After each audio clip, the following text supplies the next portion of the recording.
So what we'll talk about today is what's called the universal property of a free group. So what do we have? We have a set S, and given the set S, we have constructed something called the free group on this set S, or generated by this set S. Now between these two objects, the set and the free group generated by that set, there in fact is a certain natural map. Okay, so what map is this? So we'll give this map a name. I'll call it J. What does this map do? Take any alphabet, take any element X of the set S. So for example, for the free group on two generators, we had called them A and B. So X is say A or B in that case. So more generally, X can be any element of the set S.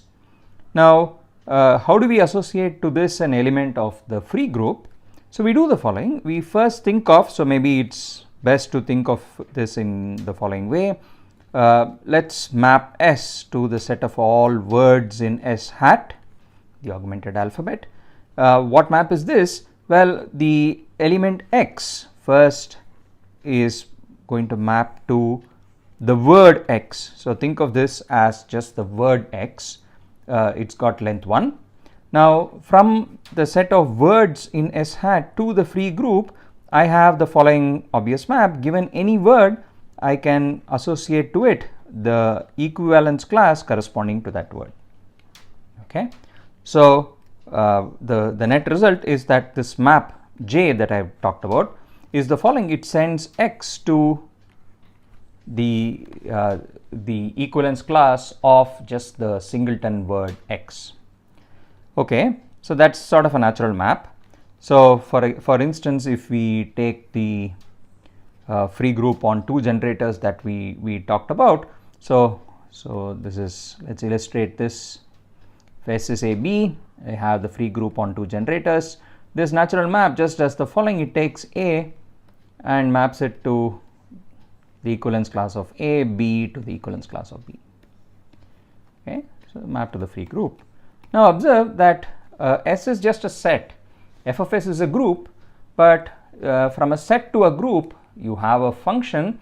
You really can't talk about other extra properties that the function can have, right? For example, if you have a map between two groups, as we have seen before, we can talk about homomorphisms of groups. But in this case, one of them is just a set, so it's just a map of sets, or in other words, it's just a function. Okay, so this is a function, so just a map. And what's the image of this map? So what's the range of this function, if you wish? So let me call this the range of this function f. Well, what is this? By definition, this is just the set of all equivalence classes of the singletons X as X ranges over S. Okay, so this is some subset of the free group. And here's the first important observation, that this subset range of S, so here's the, let's call this a proposition. So here's a proposition. This particular subset, the range of this function, range of this function J, in fact, it's a subset of the free group which generates the free group. Okay, in other words, if you recall, we had this notation which said given any subset, in this case the range of J, the subgroup generated by that subset, which means the intersection of all subgroups of Fs which contain that subset, that subgroup, the subgroup generated by this, is in fact the whole group. That's what we mean by saying it generates this. Okay, so the proof, well, rather easy. There are some obvious elements which belong to the range. For example, by definition, this belongs to the range, and hence to the subgroup generated by the range. Now, whenever an element, in this case X singleton, belongs to a subgroup, the inverse of that element, so this means that the inverse of X also belongs to that subgroup.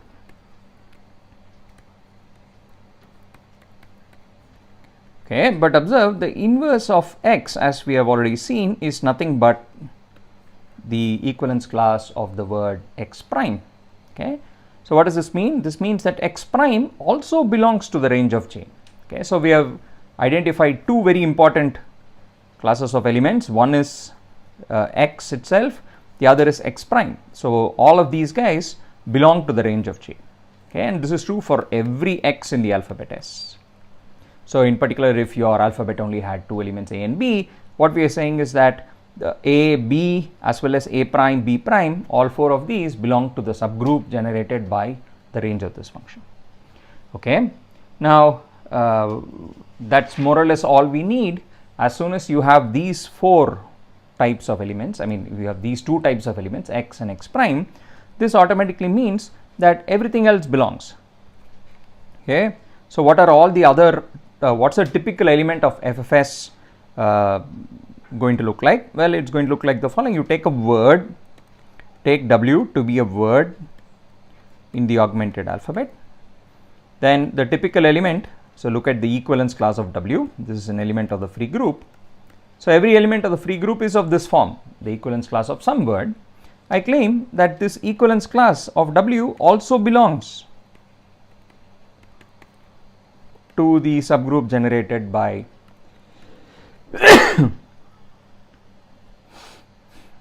sorry, that's going to be edited out. So let me start again from the claim.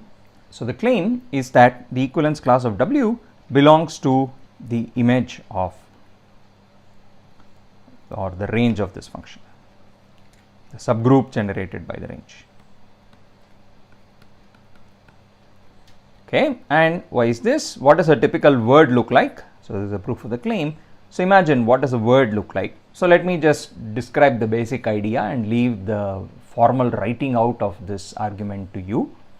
So for example, if we were in the free group on two generators case, here is an example. Say maybe this is a typical word, maybe the word looks like this. Okay, so if this is what your word looks like, then observe the equivalence class of W is by definition, so W itself is the concatenation of all the singletons, right? W can be thought of as the singleton A, that's a word, concatenated with the word, the singleton B concatenated with this word, with the next one, with A, with B, and A prime. Okay, so when you look at the definition of the product in the free group, it's just this multiplied by dot dot dot all the way till the last alphabet, which is A prime. Okay, so the equivalence class of W is nothing but the product of equivalence classes of singletons, just words of length 1, and each singleton is of the form either A or A prime or B prime, right? So more generally, if you would write this proof out for the case of an arbitrary set S, each W would be written as a product, a similar product, in which each alphabet which occurs, each letter which occurs is either an element x of the alphabet or of the form x prime for some x in the alphabet. Okay, just like what we see here. So what does that mean? But now observe each of these guys. We have just proved that A belongs to, right? So we've just shown that A is an element of the image of J or the range of J.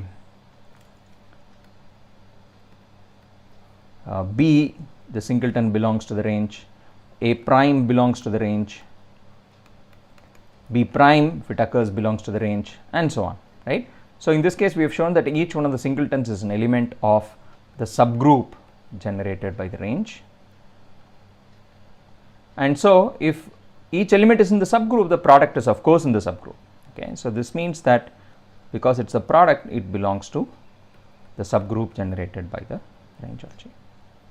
Okay, so the key idea here is really the first step. So this is more or less it. Once you show that the singletons are there in the subgroup generated by the range, then every word is automatically there, because a word is really a product of singletons. Okay, so what does that mean? That means that finally we have shown that W belongs to the subgroup generated by the range of J, and so that means every element of the free group itself is contained in the range, but of course the subgroup generated by the range. But the reverse inequality is of course true. The subgroup generated by the range is always, I mean, after all, by definition, it's a subgroup of the free group. So this is obvious. And so we have inequalities, or rather the subset sign going both ways, which means these two are actually equal. So the free group is equal to the subgroup generated by the range of this special map J. Okay, and in some sense this is the sense in which we say that the free group is the group generated by the set S. We identify the set S in some sense with the range of this map J. Okay, now let's go on to the universal property itself. So this is sort of the first step in some sense. Now let's move on to the universal property. So call this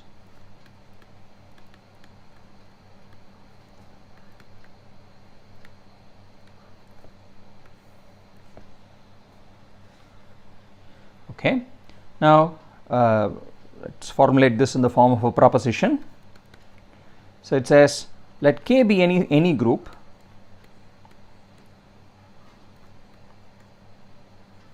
and F from the original set S to K be any function, just a map of sets. Okay, so just given this data, then there exists a unique, so there are two parts to this, there exists and unique, so existence and uniqueness, group homomorphism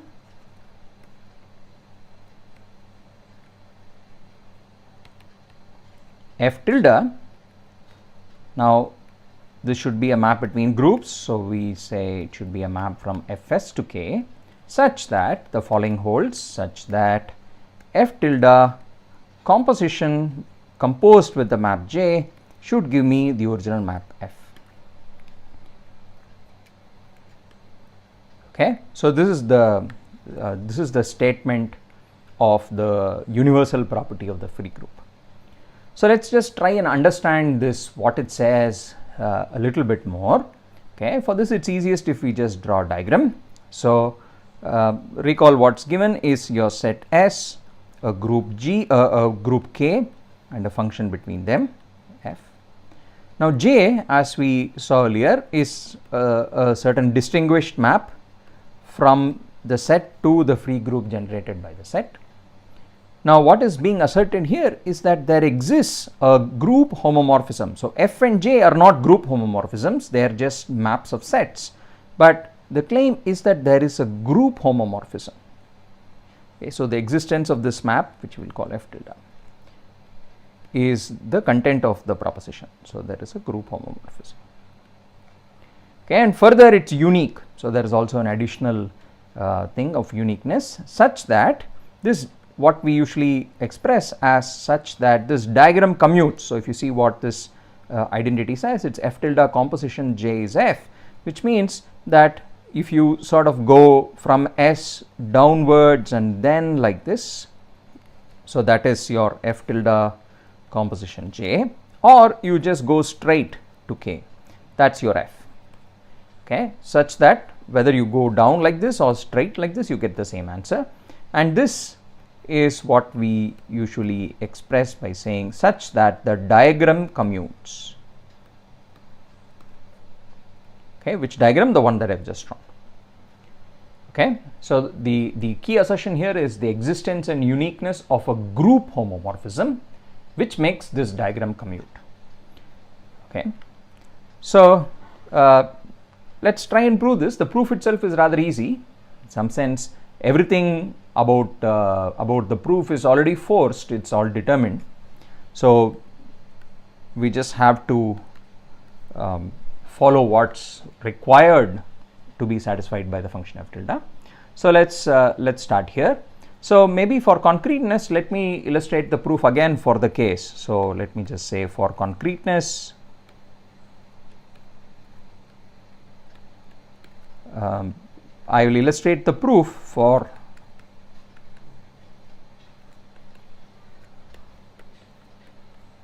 for the free group on two generators, but you should be able to extend it without any difficulty to arbitrary free groups.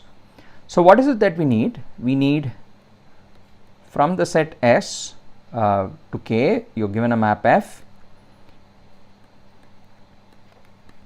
I have to construct a map like this, right? So this is the thing that I still don't know. This is the original map chain. Okay, so let me see what properties my f tilde has to satisfy this map f tilde.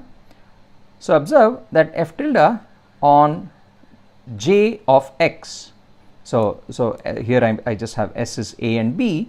So let's just see what this does to a and b first. So observe, this is equal to f of a. Similarly, f tilde of j of b is supposed to be the same as f of b. Okay, so this is just by the definition. I mean, this is the requirement. F tilde composition j should be f. Now what does this mean? F tilde of j of a is by definition f tilde of the equivalence class of a. Okay, f tilde of j of b again by definition is f tilde on the equivalence class of b. Okay, so what is it that I have to start with? I already know what values f tilde must take on the range of j. Okay, I know what value it takes on the singleton equivalence class of a. I know what value it takes on the equivalence class of b. Okay, so f tilde is partially determined. It's given to me on the range of this function j. That's more or less what it said.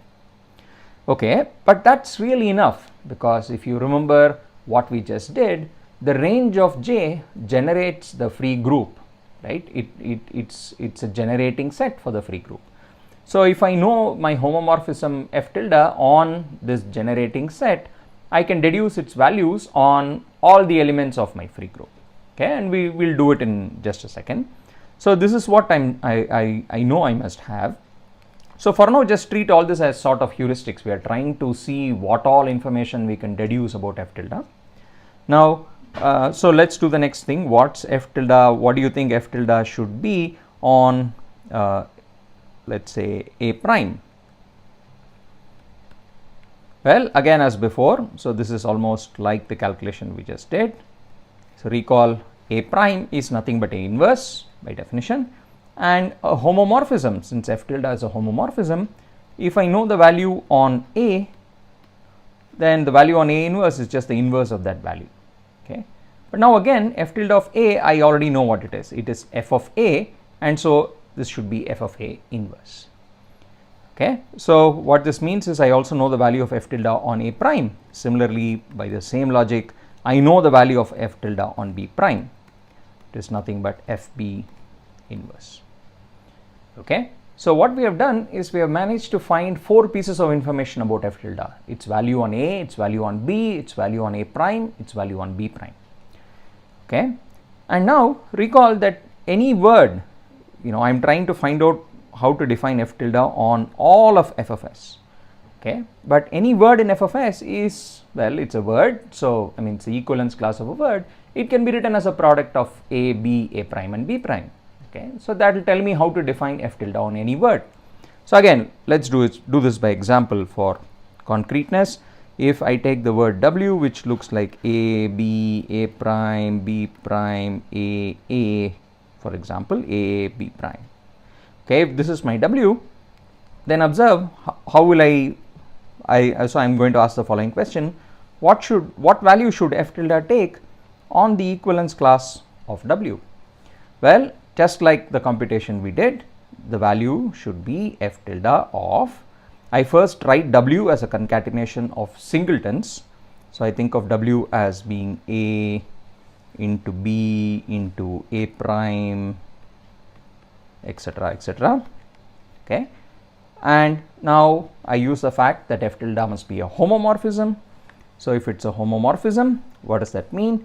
It says that this is f tilde of, so let's maybe just do it on this page. So this should look like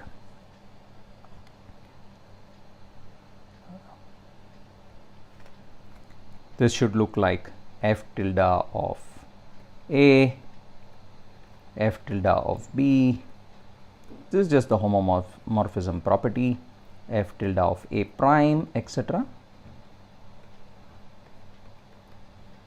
Okay, but then each of those we know the answers to those, right? So for example, this is just let's do this. So the answer is going to be f tilde of A is f of A, f tilde of B is f of B, f tilde of A prime is f of A inverse, f tilde of B prime f of B inverse. Next was A, f of A. Let's go back up and check. So this was A, B, A prime, B prime, A, and B prime. So the last guy is a B prime. So this is FB inverse. Okay. So you can sort of see how I deduced the value that f tilde should take on this word. And this final answer here, f tilde on my word W. So this sort of tells us how we should define this map f tilde now in general. Okay. So now that we sort of have an intuitive idea of how f tilde should be acting, let's just go back and use this as our definition of f tilde. Okay, so this last thing here is going to become our definition in some sense. So now we go back and define f tilde formally. So define f tilde formally as follows: from the free group to K as follows. Take any element W, well, take any word W if you wish, as hat. Now write this as a product of A's, B's, A primes and B primes, A, B, A, etc. That's what W is going to look like in general. Now the definition, so then define f tilde on the equivalence class of W using the following prescription. So let me just describe it. You scan, so here's the procedure: you scan W from left to right. So step 1, scan W from left to right. Every time you see an A, so what will you see when you scan it? You will see either an A or a B or an A prime or a B prime. Whenever you see an A, you replace A by f of A. So you'll notice that's what we have done here, right? All the A's have become FA's. Replace B by FB. And if you see an A prime, you have to replace it by f of A inverse. Okay, observe f of A is an element of K, so f of A inverse of course makes sense. It's also an element of the group K. And similarly, you replace any occurrence of B prime by f of B inverse, again an element of K. Okay. Now replace these and take the product in the same order left to right. So take the product of those elements. So take product in the same order. So notice K may not be an abelian group, so I can't change the order of my factors. If I see an A before a B, then when I apply my f tilde, it should be f of A times FB. It can't be FB times FA. Okay, so here's the prescription. Here's my definition of f tilde. Okay. Now having defined it in this way, it's just a question of checking the various properties. So that's the main definition. So let's check the key properties. Check properties.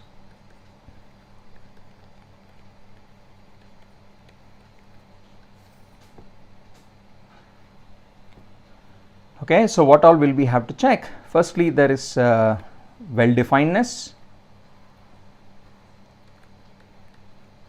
Okay, we have to check well-definedness because remember we have defined f tilde on the equivalence class of a word W. So well-definedness just means the following: I need to check the following, that if two words W1 and W2 are equivalent to each other, in other words, if one of them can be obtained from the other by a sequence of rewriting rules, then my f tilde, the value on W1, will give me the same answer as if I compute it on using W2 as my representative. Okay, and so let me just sketch the proof. Again, I will leave this as the formal writing as an exercise to you. So observe, if W1 and W2 are just directly related by a basic rewriting rule, suppose this is a basic rewriting rule.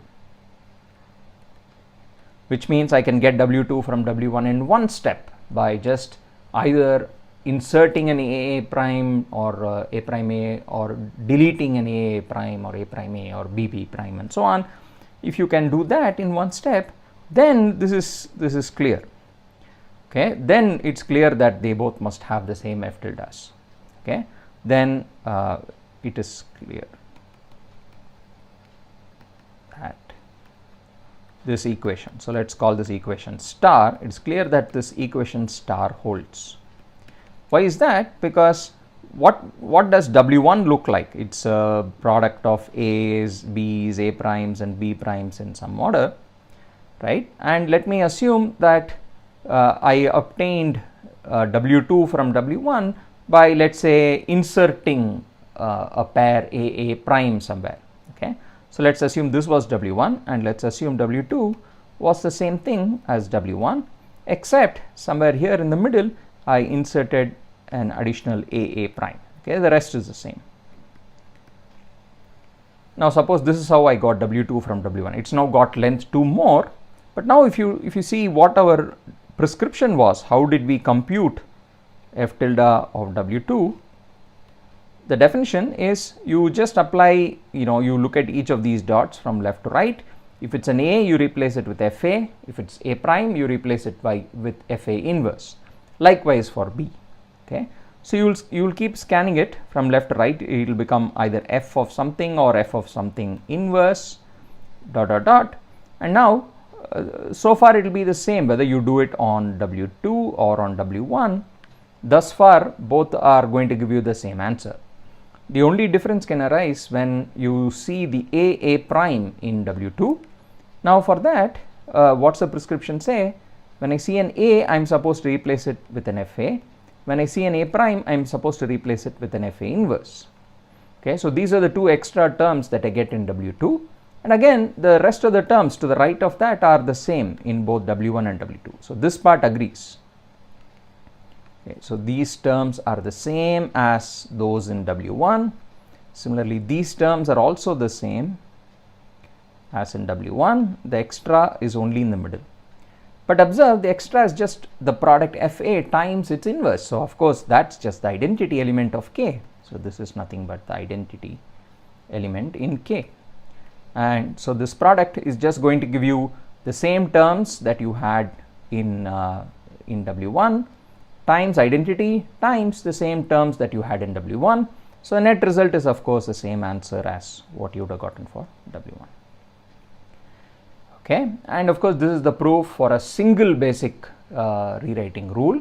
But if it's true when you apply a single rule, then of course it's true even if it's a chain of rules. If you can go from W1 to W2 by a sequence of steps, at each basic step this fact holds that f tilde gives the same answer. So of course even if you have many steps, the first, beginning and the end of the step, they will still have the same values of f tilde. Okay, so this is the well-definedness. Now the other properties are also very easy. So if you show, what do we need to show? We need to show that f tilde composition J is F. That's the important one. But that's obvious because of the way, I mean, in fact, that was really how we figured out what f tilde should look like. So observe, this just means the following. I should show that I need to prove this, that f tilde of JA is FA and f tilde of JB is FB. Okay, but this is true because f tilde of JA, observe, is nothing but f tilde of A. J of A is just this A by definition, right? And f tilde of A is of course equal to FA. So this equals FA by definition. And the same holds for FB. Okay, so similarly for FB.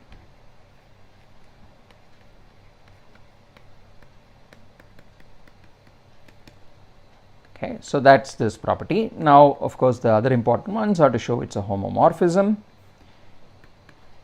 Okay, so this one is just question of figuring out how this works under concatenation. So I'm going to leave this to you as an exercise. Show that if I take two words W1 and W2 and try to compute f tilde on their product, then it will just give me f tilde of the first guy times f tilde of the second one. Okay, so again an easy exercise from the definition. And finally what we need to show, so with this we are really done with the existence of f tilde, right? We have shown it is a homomorphism, it's well defined, it satisfies the diagram commutes property. Now what we need to do is really to show uniqueness, okay, that there exists a unique f tilde which satisfies which makes a diagram commute, which is a group homomorphism. Now again, uniqueness, I am going to state a little lemma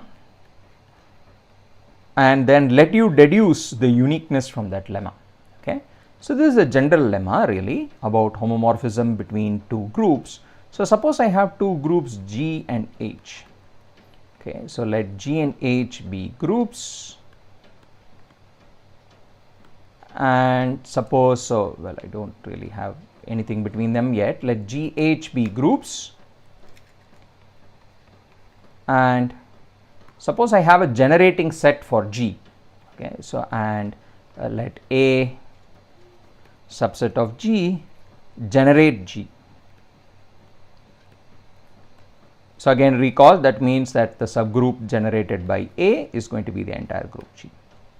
Okay, now let suppose I have two homomorphisms, so let F1 and F2 be homomorphisms, homs from G to H. Then if F1 and F2 agree on A, if F1 of A equals F2 of A for all A in A, then they agree on all of G, then F1 of G is equal to F2 of G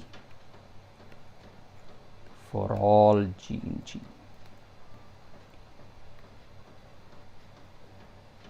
Okay, so if I have two homomorphisms which agree on a generating set, then they must agree on the whole group. Okay, so that's a little lemma. So the proof of the lemma is also an exercise, again a very easy exercise. Now what I want you to try and do is to see how this lemma can be used to show a uniqueness of the map f tilde that we have. Okay, and the little hint is, so use this lemma to prove uniqueness in the main proposition, in the universal property proposition.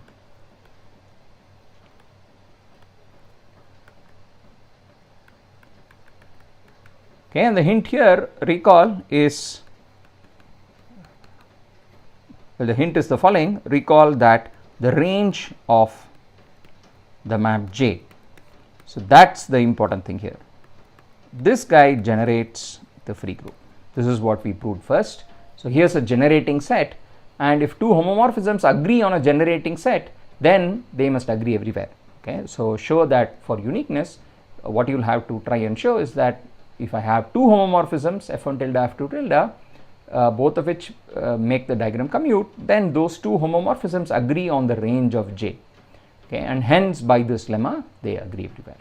Okay, okay, so we'll talk about applications of this universal property next time.